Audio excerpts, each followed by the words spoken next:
بسم اللہ الرحمن الرحیم۔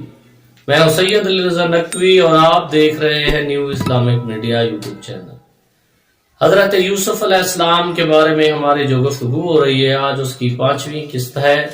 امید کرتا ہوں کہ ہماری ویڈیو آپ کو ضرور پسند آئی ہوں گی۔ دوستو، جب یہ بات پورے مصر میں پھیل گئی آگ کی طرح تو یوسف کو عزیز مصر کہتا ہے کہ تم نے یہ بات پھیلوائی ہے۔ یوسف نے کہا نہیں، میں نے نہیں۔ اس نے اپنی بیوی کو جو ہے وہ برا بھلا کہا اور ڈانٹا۔ جب جناب زلیخا کو یوسف کے عزیز مصر نے یہ بات کی، اس نے کہا رکو، ایک دعوت کا انتظام کراؤ اور تمام زنان مصر کو بلاؤ۔ دوستو، تمام زنان مصر، خواتین مصر، تمام اشراف زادیاں، امراء کی بیویاں آ گئیں اور یوسف سے کہا کہ جب میں تجھے بلاؤں تب ایک پھلوں سے بھرا ہوا تاشت اور ایک خنجر میرے پاس لانا۔ یوسف نے تمام عورتوں کو وہ دے دیے اور کہا کہ اے زنان مصر، آج ایک چاقو کی دھار نے فیصلہ کرنا ہے۔ سب کے ہاتھ میں پھل ہے اور تیز ترار چاقو ہے، جب میں کہوں تو کاٹنے ہیں۔ اور تو نے کہا ٹھیک ہے۔ زلیخا نے آواز دی یوسف اندر آئے، پھلوں کی ٹوکری رکھی اور پھر واپس چلے گئے۔ یوسف کو دیکھتے دیکھتے عورتوں نے اپنے ہاتھ بھی اور فروٹ بھی کاٹ ڈالے، لیکن انہیں پتہ نہیں چلا۔ ادھر سے دیکھ رہے تھے جناب شہنشاہ مصر۔ جب وہ چلے گئے تو زلیخا نے کہا دیکھا، یوسف کا حسن ہی ایسا ہے کہ عورتیں اپنے ہاتھ کاٹ بیٹھی لیکن انہیں پتہ تک نہیں چلا، اب میں کیا کروں؟ تو اس نے عزیز مصر نے یوسف سے کہا کہ میں تجھے دوست اور دوست بھی رکھتا ہوں اس لیے کہ تو ایک ذہین ہو، حکیم و دانا ہو، اور دشمن اس لیے رکھتا ہوں کہ میری بیوی بدنام ہو رہی ہے۔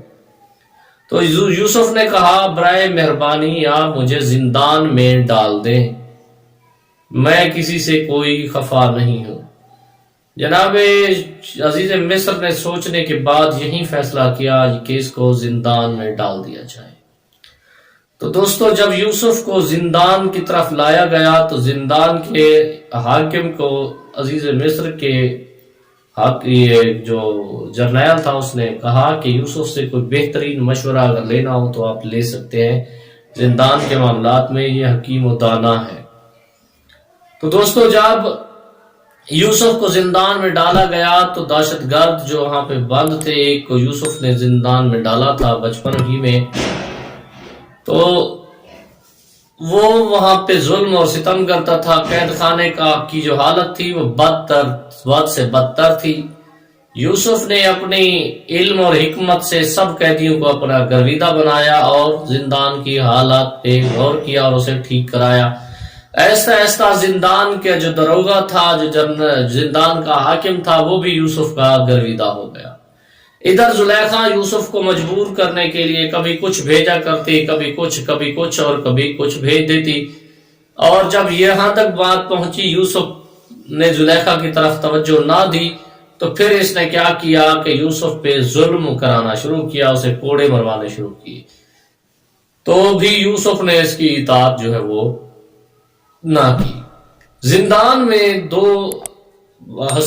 یعنی کہ شخصیت جو وہاں پہ بند تھی، وہ فرما روائے مصر کا ایک باورچی تھا اور ایک شراب بنانے والا تھا۔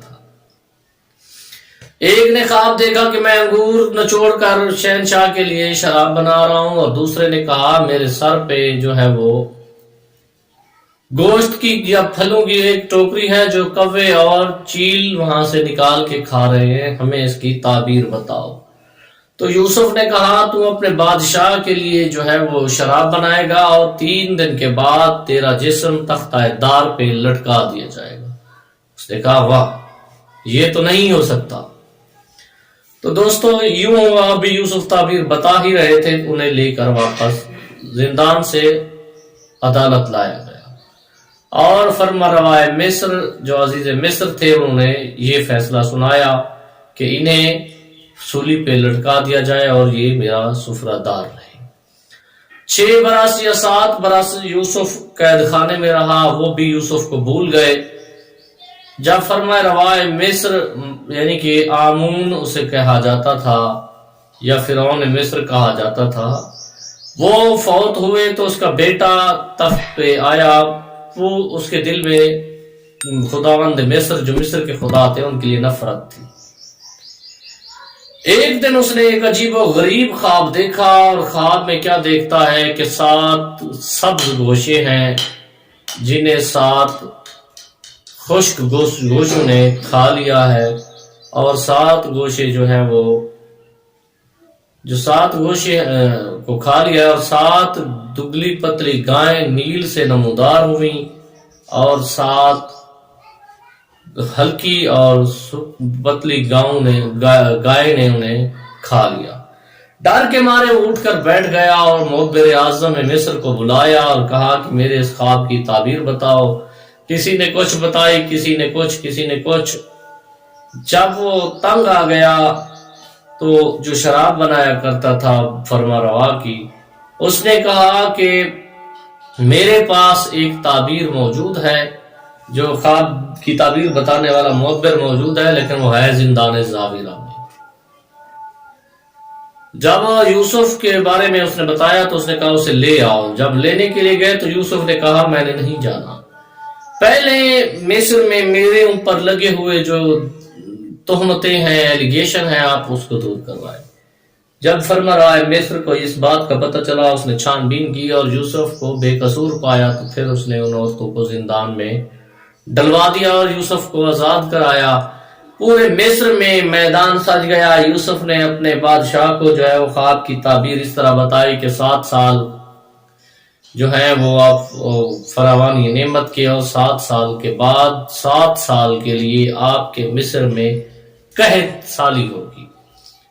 تو اس نے کہا کہ میں اس کے لیے کیسے بچوں؟ یوسف نے کہا میرے پاس ایسی تدبیریں موجود ہیں جن سے میں آپ کو بچا سکتا ہوں۔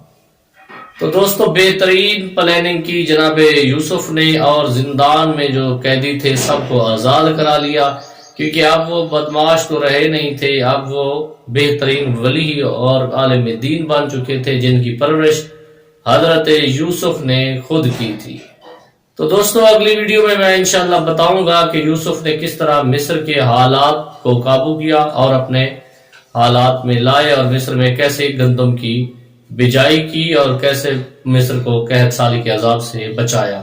تب تک کے لیے مجھے اجازت دیجیے، ملتے ہیں انشاءاللہ اگلی ویڈیو میں۔ اللہ آپ کا حامی و ناصر ہو۔ اگر ویڈیو پسند آئے تو چینل کو سبسکرائب کر دینا، ویڈیو کو لائک کر دینا اور شیئر اور کمنٹ کرنا نہ بھولیے گا۔ اللہ حافظ۔